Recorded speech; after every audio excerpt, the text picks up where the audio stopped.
Hello, Irish fans, and welcome back to another episode of the Golden Domers Report. It is arguably one of the biggest episodes in our history of the Golden Domers Report, and arguably one of the best weekends ahead in Notre Dame football history. It is going to be electric. I'm Landon Traylor, joined by my brother Logan Traylor, our good friend John Richards, and my cousin Dylan Kearns. We are all glad to be here. It is, as JR likes to say, zero state week.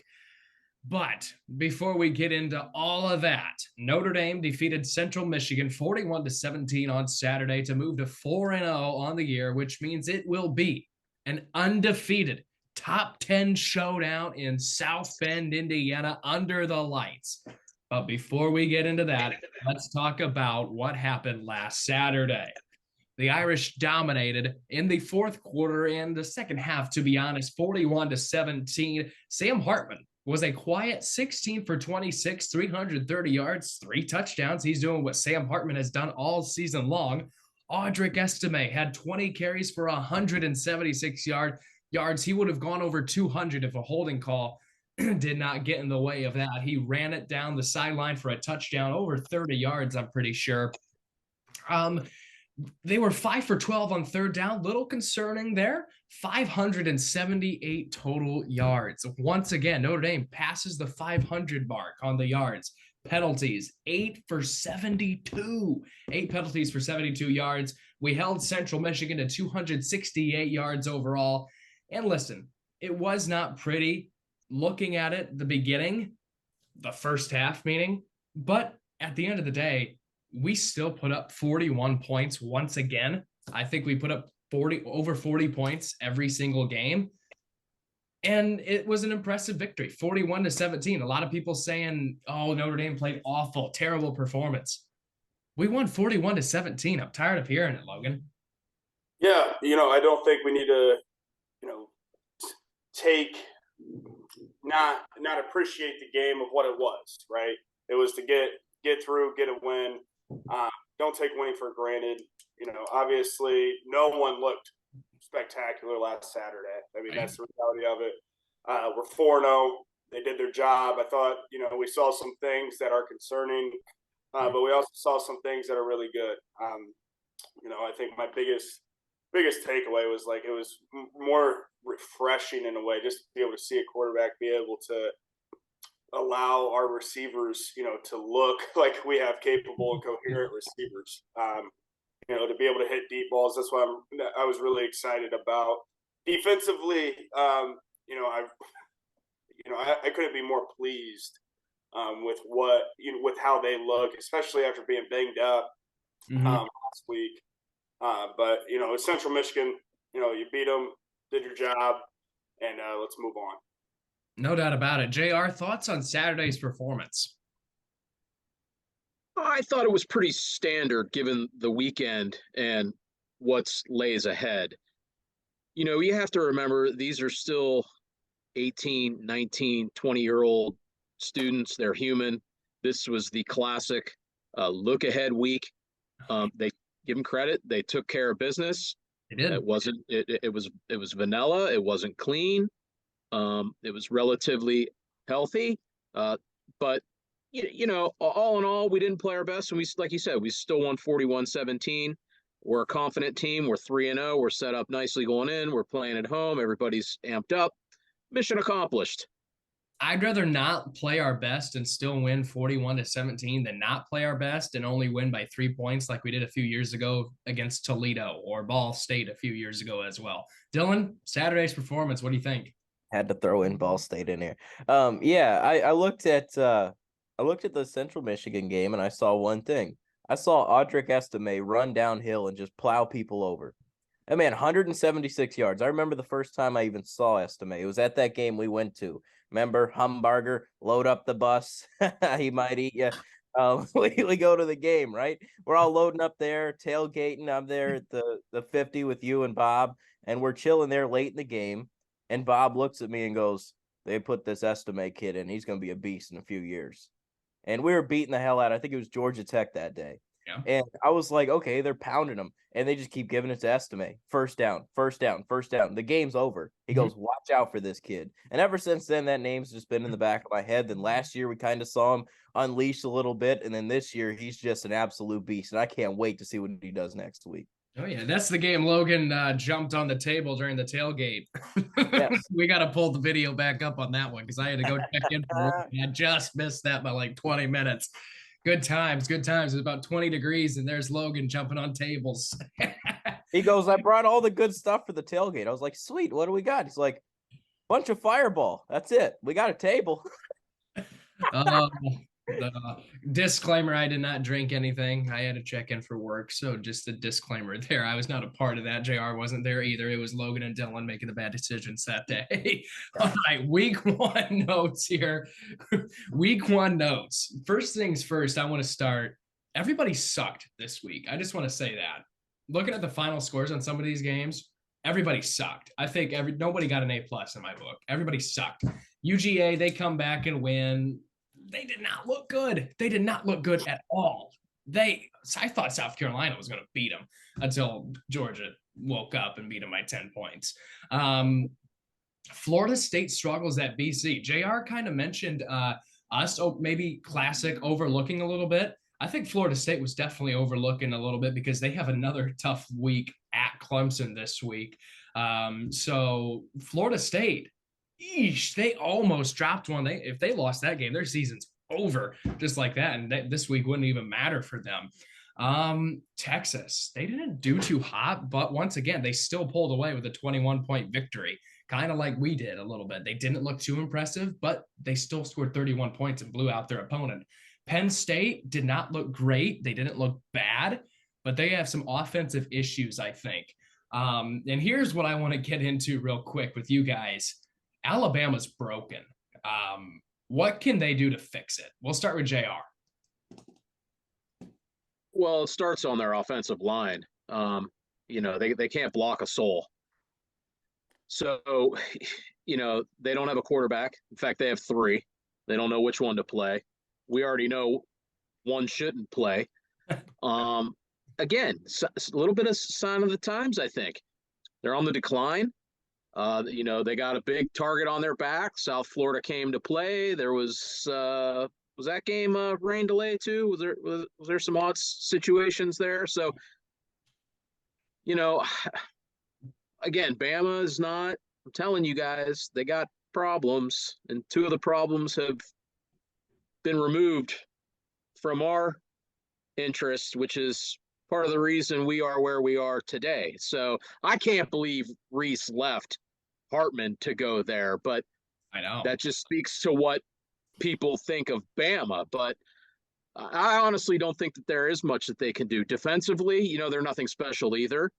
Mm-hmm. There seems to be a lack of passion. When you live at the top of the mountain for that long, it's hard to stay there. So you saw Saban walking off of the field. He didn't look very good. He looked kind of disinterested himself. He kind of looked like, the poor uncle or the upset grandpa walking back home after a long day at the bar. So I don't know. We'll see who they got next. They got no gimmies coming up. I mean, Ole Miss. Ole Miss. I mean, they're going to play Bama. I told you guys, it was that 4 losses dating back to last year and maybe 3 or 4 calendar months. I don't know. Football playing months. I don't know. They're in trouble. I think they're in trouble as well. Rocky Top hype. It's over. It's done. It's over. They looked awful. The Rocky Top hype, all this stuff about beating Bama, tearing down the goalposts. It's over. They got embarrassed this week against Florida on the road. They can't win in the swamp, as Dylan. Yeah. Good point there, Dylan. You just drank some OJ. Perfect time in there. We were talking about Florida.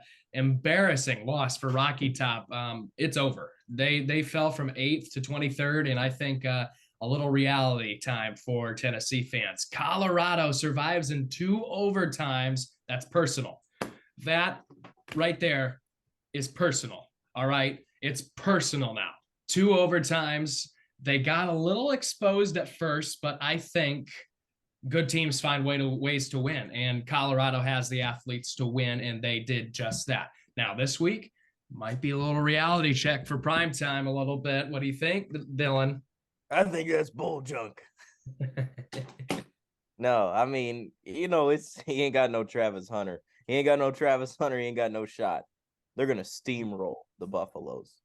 Ooh, Louisville sneaks past Pastor Allen and the Hoosiers by 7 points. Logan picked IU to win, but first he said IU covers. They did. They did cover. They just didn't win. Miami of Ohio takes down Cincy in Cincinnati. Man, Cincinnati coming off a big win against Pitt. They lay an egg this week. The Boilers lose at the dump with 5 turnovers this week against Syracuse. That just cannot happen. BYU, they stun Arkansas. West Virginia beats Pitt 17-6. Pittsburgh did not score a touchdown in that game. And Sacramento State down Stanford in the barn. It's time for Stanford to dismantle their football program, Logan. Yeah, they haven't been very good. The one team that JR and I have been talking about recently the last 2 weeks that I actually wrote down, I don't know how many of you guys have actually followed Washington this year, but they are balling. They didn't slow down. No, they didn't have a bad week. If someone got an A or A+, Washington gets it. Penix looks like he could contend for a Heisman Trophy. They look like they could potentially run the conference. They are a fun football team to watch. So that's the one for me that had a really good weekend. So Stanford, on the other hand, I mean everybody goes through it. They're in a huge rebuild right now. Definitely have some identity issues, but Stanford. All right, no doubt about it. Dylan, week 1 notes. Week 1 notes. Oh, sorry, week 3 notes. Say we're a little deep here. That's a lot of going back for no reason. But no, week 3, I thought it was interesting. I think week 4 is going to bring a lot more. Tons of great games. I can't wait for picks. I can't wait for our analysis of NDO, OSU. But I mean, this is probably the best week of college football till the bowl games or the rivalry games. I'm jacked up for that. But looking back to last week, to Logan's point, Washington's steamrolling teams. Like you go into Michigan State, and I know there's stuff's going on there, but you go in there and you beat the hell out of them. You beat a Boise State. Like you're beating teams that are at least respectable programs over the years, and they're steamrolling them. I think, okay, there's 2 teams that have looked like legitimate football teams so far to start the year. And I think it's Notre Dame, and I think it's Washington. Yeah, I do. I love this Washington football team. That's a whole nother team. But I love the Washington Huskies. I'm in love with this team. I think they're the new Rocky Top a little bit. Last year, they have all this hype, good quarterback, good team. But I think they're a little better than Tennessee was last year. I think this team might be contending for a college football playoff when it's all said and done. Us 4 will be talking here in January about the college football playoff, and we might be talking about an undefeated Washington team. Good bridge there, Dylan, because number 9 Notre Dame will host number 6 Ohio State on Saturday at Notre Dame Stadium. This is one of the biggest home games in Notre Dame history. Let's just put that right there. You have Clemson 2 years back to back. And then you have Georgia that 1 year, 2017. You have Michigan in 2018. And then, you have Texas. That was a big game in 2015, 2016, going back. This is big. JR obviously lived through the 80s and 90s with all those big games, Miami, Florida State. Logan and I have seen some pretty big games at Notre Dame Stadium. Dylan has too. This is arguably one of the biggest games in Logan and Dylan and I's lifetime at Notre Dame Stadium, and I am so pumped up for this game. It is unbelievable. The atmosphere is going to be electric, but as we do always when we have a big game, we send it to JR because he has seen more big games in that stadium than any of us combined. So JR, big game at Notre Dame Stadium. Atmosphere is going to be electric. Talk to us about it. Yeah, this is going to be similar to Clemson in terms of atmosphere. It's at night. They got the green wristbands all choreographed, fired up, ready to go. In terms of historic visits and games, this is up there. I'm excited for you guys. I don't think it reaches quite the level that maybe I'm used to. I have seen a couple of Ohio State games. I saw one in the mid-'90s at the Shoe. didn't turn out well. Eddie George ran up and down the field on us. I had to walk with 100,000 Ohio State fans around campus all weekend. That was a nightmare. Just being there is like god awful. And then when they returned to South Bend, they just they drilled us. It was like 27-3. In terms of the pantheon, though, of historic games, it's all based on performance and atmospheres. So that I think that we're going to perform against an opponent that maybe is the right year to catch them. This would be it. Yeah.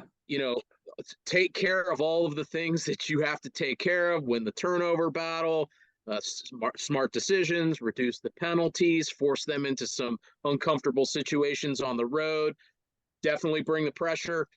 And I think we're going to be all right. I'm actually surprised that we're a home dog. I don't think Notre Dame has lost at a night game at home since 2019 against Georgia. If I'm right on that. That was on the road. That was on the road at Georgia, but 2000. No, that was at home. We played them at home and we lost. When did we play them at home and we lost? 2017. That was okay, the game that what's his face took the strip sack to lose the game. 17. Okay.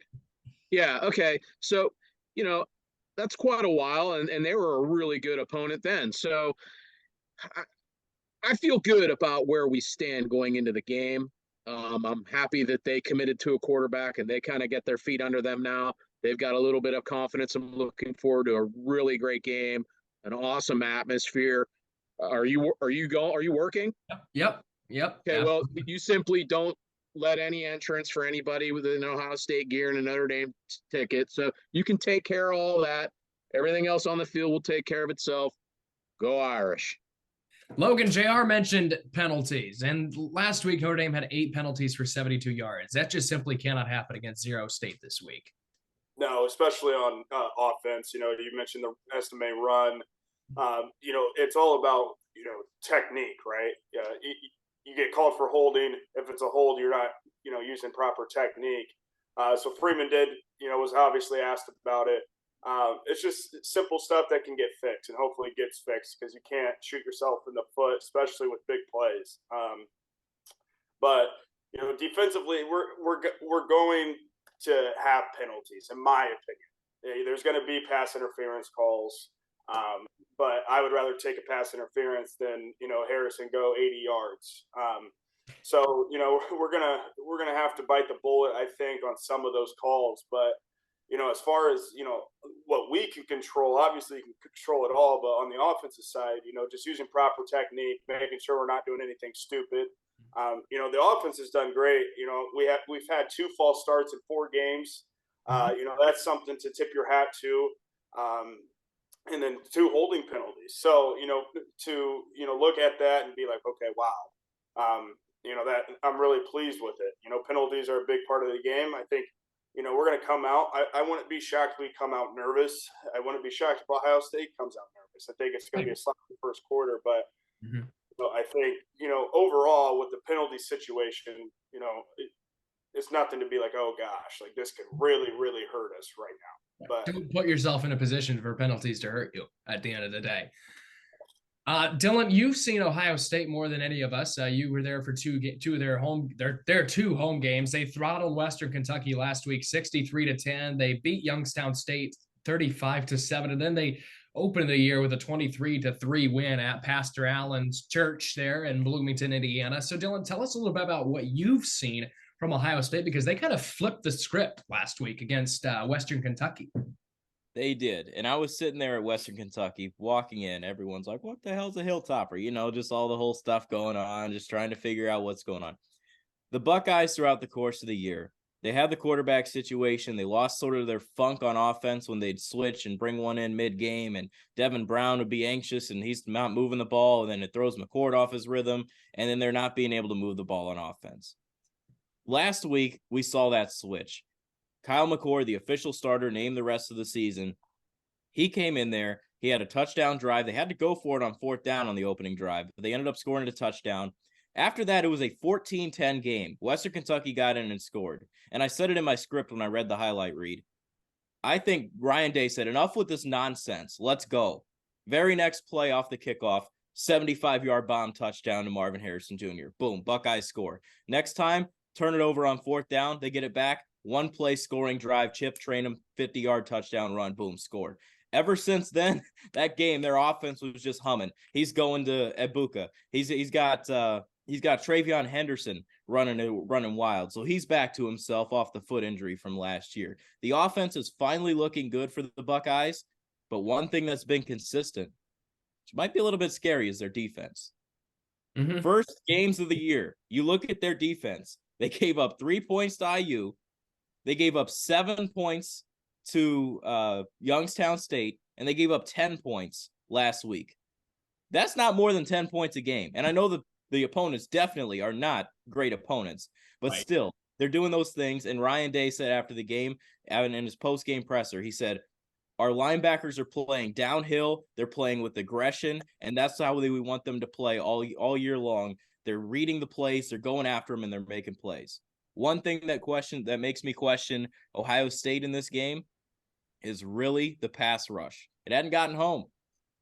And Ryan Day said it himself. He wants to see more out of the pass rush. Mm-hmm. I personally think this game could be very, very, very, very close.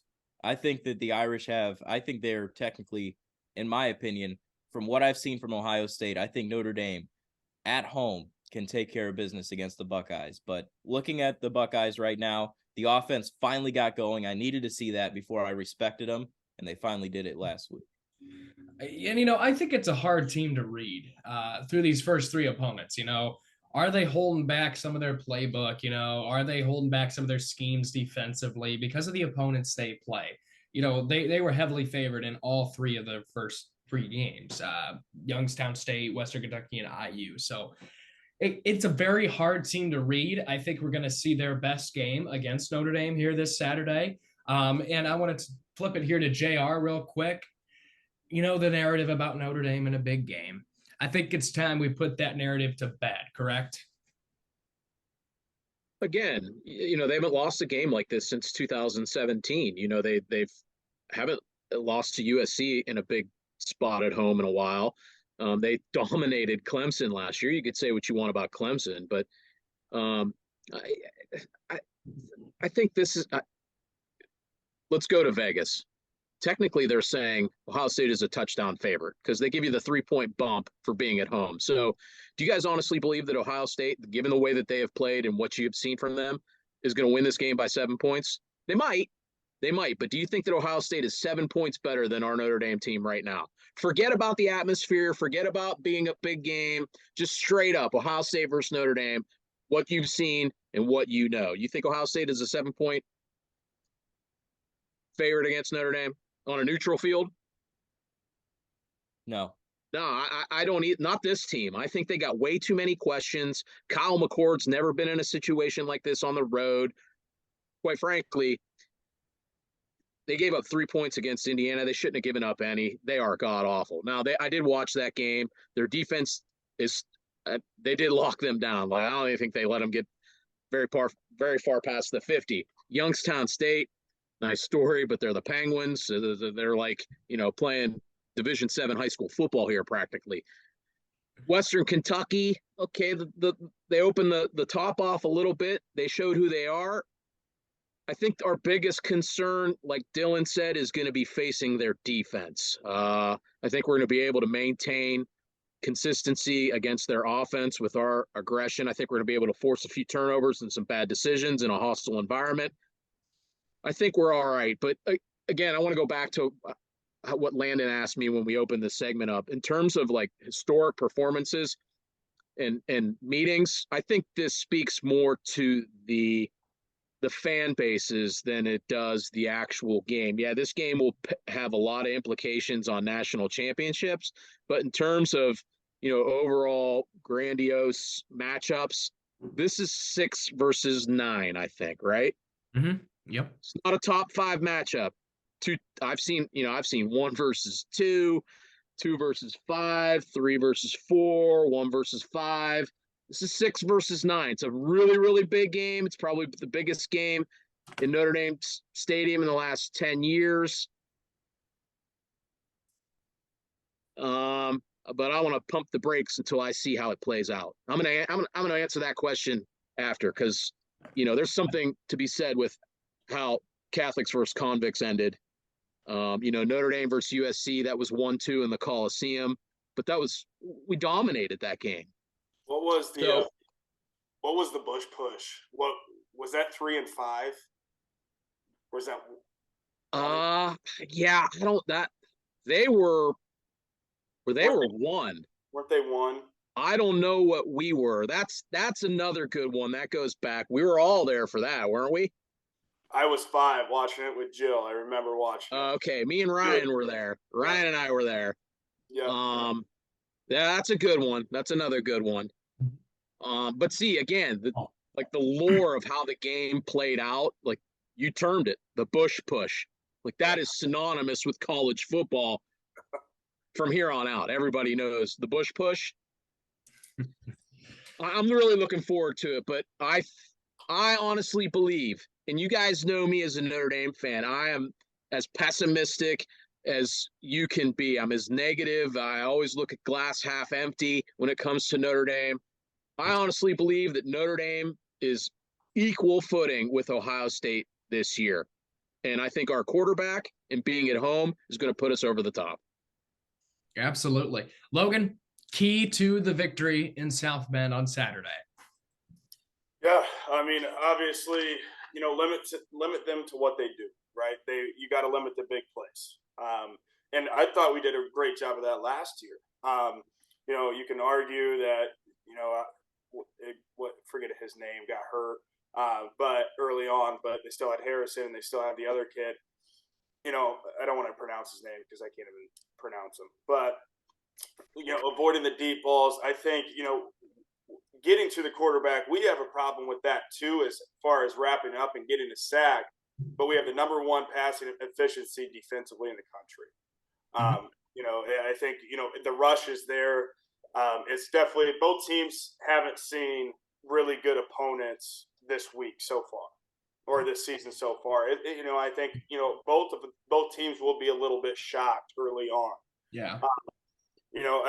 Dictating tempo. Last year, what really killed us, they averaged six yards a carry. We were able to get Henderson going. We can't let that happen. You can't let that happen. Granted, we give up 21 points to Ohio State. If you tell me we give up 21 this Saturday, in my opinion, I feel really good that we won the football game. Absolutely. Not letting them run. I think, we got to play to, their standard. Ohio State thinks they're going to come in and steamroll us. I don't see why, kind of what JR was saying, why can't we steamroll them? And Freeman talks about it all the time, and it's like, don't let Notre Dame beat Notre Dame. If Ohio State's going to come in here and beat us, make it known that they're better than us. Mm-hmm. But looking at it, it's just the difference. Looking at the stats is, obviously we have a better quarterback than them this year. In my opinion, Estime's better than Henderson. Absolutely. Defensively, we're better. In my opinion, Ohio State has the most underrated defense, however. But all around, you look at this game on paper, maybe, okay, Ohio State will still get the wave just because of the wide receivers. But, just kind of what JR said, you feel as a Notre Dame fan, being a realistic Notre Dame fan, you think you should win this game. It's a game that it's like, holy cow, we're matching up with one of the best programs in the country, come Saturday, and we think we can win. When was the last time? I mean, we didn't do it last year. I didn't go into the Clemson game last year, which was a big game for us and for them, and say like, oh, we're going to beat them by 28. Mm-hmm.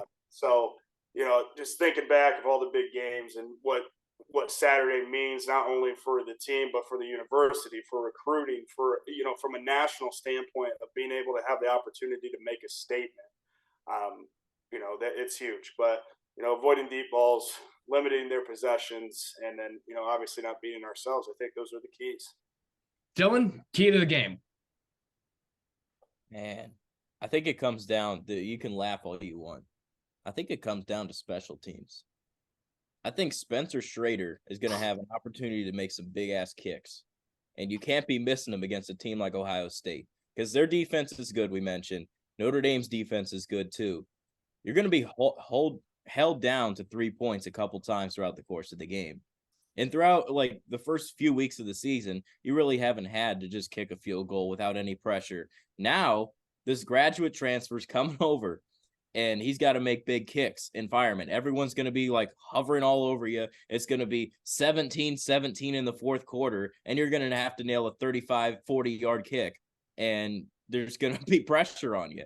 So as crazy as it sounds, I think this special teams battle here is one thing that you really need to look forward to. Logan alluded to the weapons outside. They got Fleming, they got Ibuka, they got Marvin Harrison Jr., 3 first-round receivers, arguably, and they got a good tight end in Stover, too. Travion runs downhill. Their team is really solid on both sides of the ball. That's why I think it comes down to special teams to see who can win that edge in that battle. And I will mention one name to look out for. He caught my eye at the game last week for Ohio State. Defensive back, a corner, Davison Igbinosin is his name. He's a graduate transfer. He looked pretty damn good last week. I think Stover has been their best player all year from what I've seen. He is a beast. Yes. He's a load. Mm-hmm. JR, speaking of, key to the game on Saturday. This is an easy one to say, but I turnovers. If we take care of the ball, I think we're going to force 2-3 turnovers. I expect a couple of picks from McCord. We win the turnover battle. We stay clean on both sides without the penalties. I think we're going to be just fine. But in a game like this, turnovers, and I think the atmosphere is going to play a big role, especially against Ohio State's favor. I don't think we're going to come out nervous. I think we're going to be just fine. I think they're going to come out a little bit rattled, given you got to remember the captain of our ship. He's been driving the boat for like almost a decade now. He's been in big games. The captain of their ship, I mean, he paddled. He got on his paddle board. He got on the tugboat. He just stepped on the plank, man. It's gonna be a long night for that kid. I'm not saying that they're incapable of winning the game, but it's gonna be a long night for McCord. I hope so. My key to the game is limit their possessions. I want to run the ball and take some time off the clock, and I want to limit putting the ball in their hands and having them go down the field and making that big time play. So I want to limit their possessions and run, as the hat said last year, run the damn ball. Audric Estime, I think, is the best running back in the country. Keep feeding him. Run the ball. Run Estime, please. And then also, you run so much, little play action here and then. Sam Hartman, fake, boom, over the top. Tyree, Morrison, one of those two, or Mayweather, just one of those two. You know that I meant Mayweather, not Morrison. Morrison's on defense, kid. I know. I meant Mayweather. I'm a little excited there. Yeah, I know. I meant Mayweather. Although Michael Floyd 7. Although he doesn't catch much. So. All right, it's time now for week 4 picks. Arguably the biggest week in college football in 2023 is week 4. We'll start with Rutgers at number 2, Michigan at 12 p.m. on the Big Ten Network. Welcome back, Cheeseburger Harbaugh. Michigan.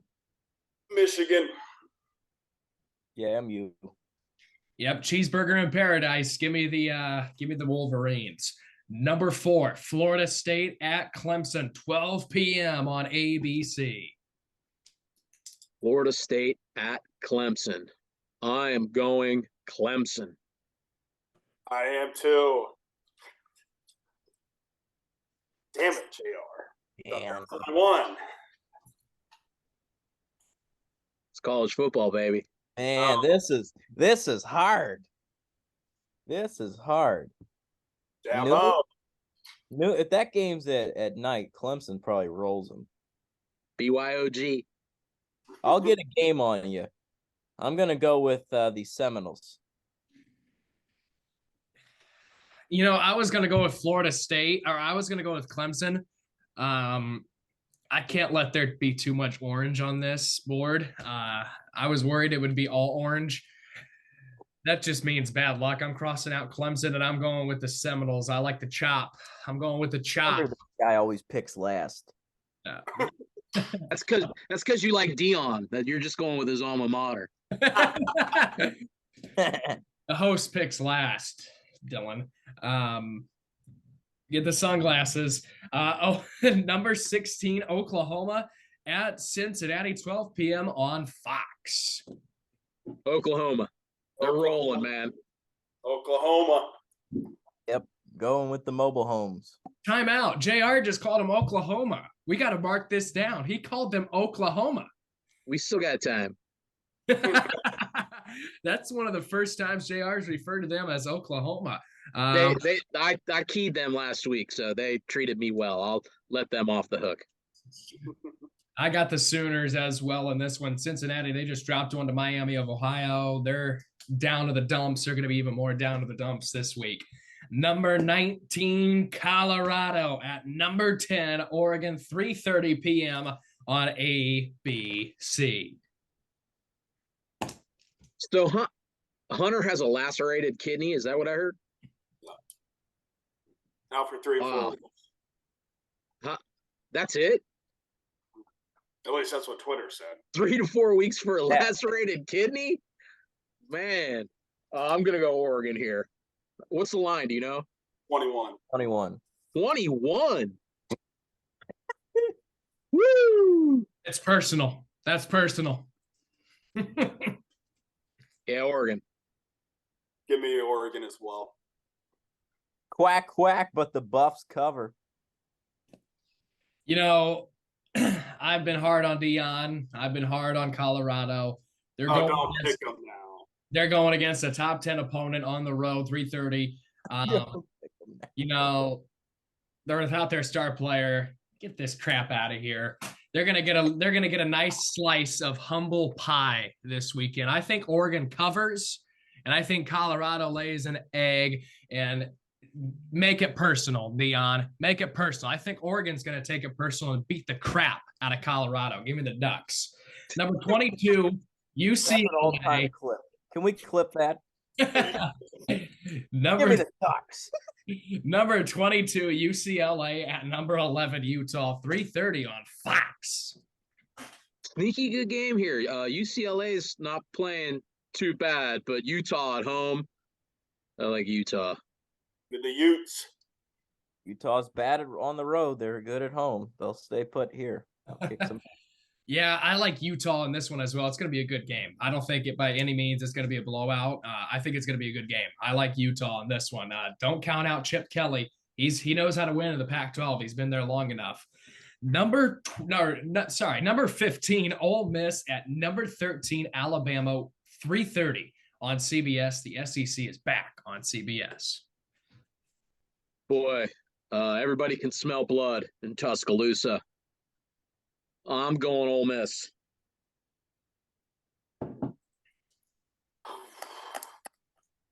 This is a tough one. I'm going to probably eat my words here, but going to stick with Bama. They're 7-point favorites. Mm-hmm. That's crazy to me. I'm going to go with Ole Miss. There's a lot of stuff going on right now with both of these teams. Alabama's a little bit broken. On the other side, you have a lot of controversy going on with Lane Kiffin. Apparently, there's a video going around that's very bad for him that's going to get leaked here soon. Little distractions. I don't know. I'm going with Ole Miss, though. I think they beat Alabama in Tuscaloosa. New quarterback, same problem. Alabama's no. Number 20, Miami at Temple, 3:30 on ESPN2. When's Miami going to play somebody? My goodness. Yeah, give me the U. Give me the U. Yeah, I'm going with Miami as well. UTSA at number 23, Tennessee, 4 p.m. on the SEC network. We all rolling with Rocky Top in a get right game. Head nod. This is a head nod pick. This isn't necessarily a get right game. UTSA is not. I don't know if you watched Tennessee play last week, but They got a little bit of issues. This I'll take Tennessee, but this is not a head pick. There's no way. Slow down there, testicle tack. You like Texas, San Antonio? He's picking not to win. No, but this isn't just hey, everybody nod your head. You Tennessee. No, dude. I thought he was gonna pull out the meep.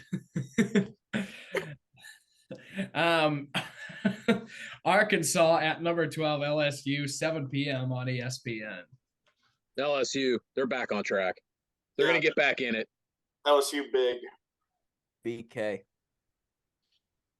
LSU, I think, handles them pretty soundly. BK is going to find a way to make LSU contenders again. I think a one-loss LSU team can sneak in, to be honest with you. No, long season ahead. Number 14, Oregon State at number 21, Washington State, 7 p.m. on Fox.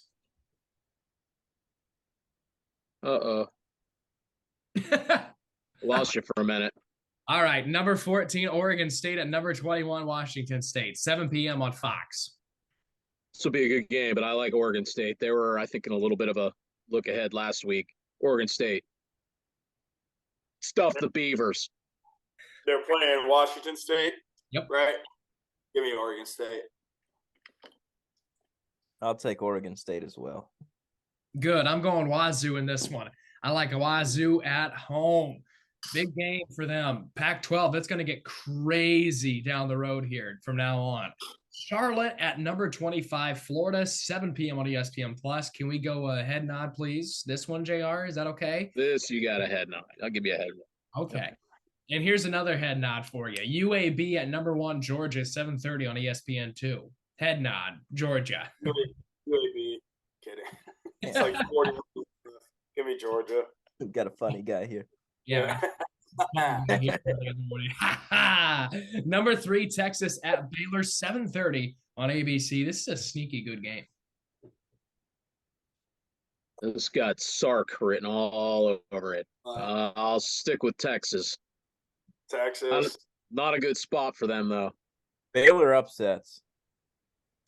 I'm going with, I hate to say this because I hate the Bears, but I'm going with the Bears. I like the Bears to upset Texas at home in Baylor. Texas coming off, they're number 3, a lot of hype. Sark. We all know Sark. Notre Dame takes the spot of Texas after the win. Ooh, little preview there. Number 24, Iowa at number 7, Penn State, 7:30 on CBS. Good game here. I'm going to go with Tickle Me Sandusky.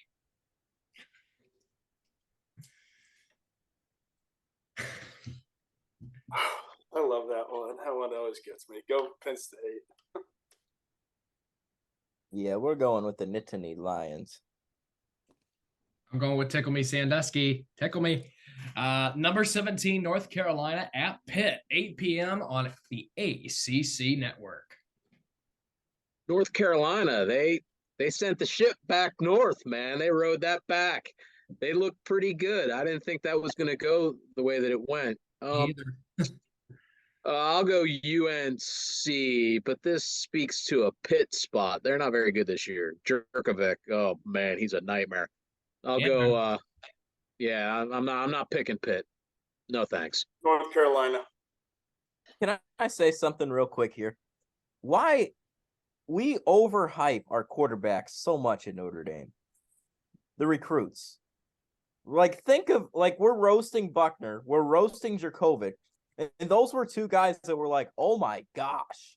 Like, when they were recruited, they're like, when Jerko was recruited, we're like, this guy's got a cannon. He's going to lead us to the promised land. But, and then the same thing, like Buckner, we thought he was like this mobile, like, dual threat, legitimate quarterback. But once again, here we are shitting on them as they both play for teams that are just not good. I mean, Buckner obviously got talent around him, but still, like, the quarterbacks are not good, and we're laughing at them today. But that said, Jerko ain't going to win. North Carolina. I got North Carolina as well, taking the more talented team with a better head coach. Number 5, USC at Arizona State, 9:30 on Fox. USC. Keep that train rolling. Yeah. Till they meet us. Yeah. Got to keep them winning. They look good, though, USC. University of fill in the blank. I mean, USC as well. Arizona State's got a whole lot of issues. Cal at number 8, Washington, 10:30 on ESPN. Washington. Washington. The head nod. I'm not heading on any conference picks this year unless it's against Purdue. I'm not doing any for conference games. There will never be a head nod pick, but I'm going Washington as well. 10:30. Purdue better than IU. Yes, Purdue will hammer IU this year, I think. Washington. Basketball preview? Oh, God. No. Shut it. No. Shut up. Washington. Pac-12 after dark. The Huskies get the job done. Here's our prison inmate of the game. Speaking of Indiana, Akron at IU, 7:30 on ESPN or on the Big Ten Network. Did you see the line on this, JR? What is it? It's like 28. Last time I checked it. Akron must be god awful. Give me the Hoosiers, but I don't see them covering at anywhere near 20 points. Akron is quite possibly the worst team in Division I football. Really? Fortunately for them, IU's more concerned with how they look in their uniforms than how they play. Imagine if you're Prime and you hear the fourth down call that they called over the headset last week. Fullback dive out of a timeout in the most critical part of the game. I mean, that is unbelievably awful. Pastor Allen, he'll get another win this week, but somebody get me Antoine Randall L in Bloomington.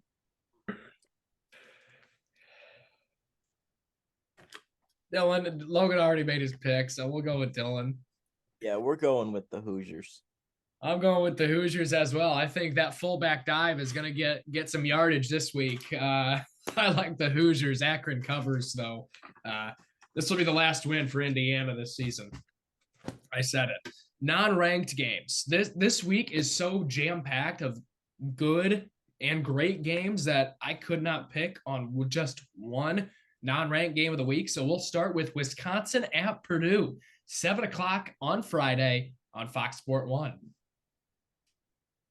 Friday game, Wisconsin. Whole pack of badges. Purdue, they had 5 turnovers against Syracuse. That was awful, and just an overall awful performance against Syracuse. With that being said, I think Wisconsin takes care of business. I think Purdue gives them a little run for their money. It's a night game. You know that place is going to be rocking. I will give Purdue credit. They know how to pack that place. They have a good attendance. I like Wisconsin, though. Army at Syracuse, 12 p.m. on the ACC network. This is going to be a semi-good game. I know nobody will be watching it because of the other good games, but watch out for this one. What? I missed you. Sorry. Army at Syracuse. Syracuse. Orange. Okay, I got Army in this one. I like Army. Syracuse. Yeah. Army always plays an ACC opponent and takes them down to the wire. I like Army. Syracuse ain't gonna and does not know how to handle that triple option. I like Army. Auburn at Texas A&M, 12 p.m. on ESPN. Boy, A&M, they didn't take my advice last week. They had an easy out. They just got done playing Miami. They could have, ruffled some feathers, made some allegations against Jimbo. Oh, boy. Give me Auburn. This is tough. Yeah, this is tough, though. Yeah, oh, God. At A&M, right? Yeah, 12 man. Oh, Jesus. You know the spread? I do not have it pulled up. Dylan might have it pulled up. The spread, 7.5 Tamu. Wow. Yeah. Give me Jimbo. Oh, fuck. It's a Woo. I'll go with A&M. There's my first cuss word of the year. Oh, you blew it. There's another. Dylan owes about $5 in the jar. You got about a quarter now. Actually, that's $1. That's an F-bomb. That's a that's a dollar. Uh, man, Texas A&M, they got. I'm going with Auburn in this one, but this is going to come back to bite me. Texas A&M, they're I don't know. They always find a way to get back on track and then take two steps back. So this might be on their way to going up, and then they take two steps back. I'm going to eat my words probably on this one. We're sitting here next Tuesday. I like Auburn. Maryland at Michigan State, 3:30 on NBC. Maryland's undefeated. Michigan State still got all that stuff going on. They just officially fired their coach, by the way. Tucker is out officially. Yeah, Terps. Terps. Maryland. What'd you say? It's like the new Vanderbilt. I said Maryland. Okay. Michigan State's a new Vanderbilt. That's true. That's true. BYU at Kansas. Welcome to the Big 12 BYU. This is 3:30 p.m. game on ESPN. Both teams undefeated. At BYU, they had a nice win last week on the road at Arkansas. Yeah. Kansas, they got. I'm going to go Kansas here. They got some ability on offense. I'm going to go Kansas. I'm going to go with the Mormons. I'll pick the basketball school. Dylan, you probably remember because it was a you and I thing in 2020 mainly. You remember when I was in love with the Mormons? Yes. Oh yeah, heard about it all the time. Uh-huh. The famous line, "I'm in love with the Mormons," Dylan. Yeah, I'm that takes me back. Bring them young. Yep. I'm going with Michael Jackson's favorite university. I'm going with BYU in this one on the road. Kansas. This is going to be a good game, I think. I'm looking forward to this one. Another sneaky Big 12 game is UCF at Kansas State, 8 p.m. on Fox Sports 1. I'm going to tell you something. There were two games last week that I watched that I felt the referees were not going to allow a chance in hell for those two teams to win. And that was Tennessee and that was K-State. K-State scored a touchdown 2 plays in a row, and they called a flag on every single on each play. Give me K-State. They're a good team. I was surprised they lost last week. I'm going to go K-State. Bounce back for K-State. I'll pick Kansas State as well. Don't put yourself in a position to have the officials take the game out of your hand, though. At the end of the day, I get what you're saying. They did kind of screw them a little bit, but at the end of the day, you can't blame it on officials. Not the referees all the time. You see some of those calls in that Tennessee game? Yeah. I turned it on with like the last it was like 8 minutes of that game, and I'm like, because I had no idea, I checked my phone, I turned it on, and then watched the whole 8 minutes. I think I saw like 8 or 9 penalties in that 8 minutes alone. Oh, the guys I didn't even see that part. I'm talking about before then. It was gross. No. Like the guys, did you see the yeah, it was great. Oh yeah. With the helmets on, that was so funny. That was so funny. Hupel called a timeout too. The winner gets Colorado. The loser got Colorado State. Yeah. All right, I'm going with Kansas State at home. By the way, how did we get to this? Number 6, Ohio State at number 9, Notre Dame, 7:30 p.m. on NBC. Noah Eagles got the call with Todd Blackledge. Yes. I'm really excited for you guys. What's the weather? It's going to be 80 degrees. It's going to be 80 degrees during the day. It's going to be in the low 60s during the game. So there's no weather issues. Absolutely not. It's going to be beautiful in South Bend. I'm wearing a show up and play, huh? Short. You know me. The Irish should get. You know me. I love my short sleeve quarter zips. That's what I'm wearing to the game. The Irish, ND against 0 State. There's probably not a fan base I hate more in athletics than 0 State fan. That fat, bald, face painting, oh my God, lard ass that goes to every game. I can't stand him. Do not let him in the stadium. The other guy is the Dennis, the cowboy Dennis. You see those two guys, you come up with something. Throw some Mel Tucker allegations at them. Do not let them into the stadium. I got ND 31. The Bucks. The nuts are getting busted 23. ND moves into the top 5. Look at yeah. How do you respond after That is an all-time JR rant right there. At least that lard ass. He's Peyton.